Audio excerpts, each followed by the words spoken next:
ছোটবেলার নতুন বছর। Debi, happy new year. তোকে হ্যাপি নিউ ইয়ার। তোকেও happy new year. Thank you. বাহ, তুই আবার ছড়াও লিখেছিস? ছোট ছোট নকুলদানা খেতে বড় মিষ্টি, তোর আমার বন্ধুত্ব ভগবানের সৃষ্টি।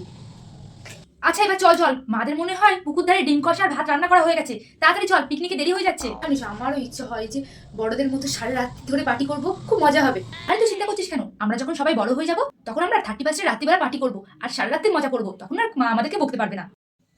হ্যাঁ তুই ঠিক বলেছিস, চল। হ্যাঁ হ্যাঁ চল চল। বড়বেলার নতুন বছর। উফ, অনেকটা দেরি হয়ে গেছে। মা, রিয়া এখন ফোন করছে কেন? হ্যাঁ রিয়া বল, পিকনিক? না রে, আমার হবে না। জানিসই তো নতুন অফিস জয়েন করেছি, এমনিতেও মায়ের শরীরটা ভালো নেই। হ্যাঁ হ্যাঁ, তোরা করে নে। ছোটবেলায় ভাবতাম বছরের প্রথম দিনটা বন্ধুদের সাথে আনন্দ করে কাটাবো, কিন্তু বড় হয়ে সংসারের চাপ, পরিবারের দায়িত্ব আর নিজের টেনশন তো রয়েছে, হয়তো এটাই বাস্তবতা।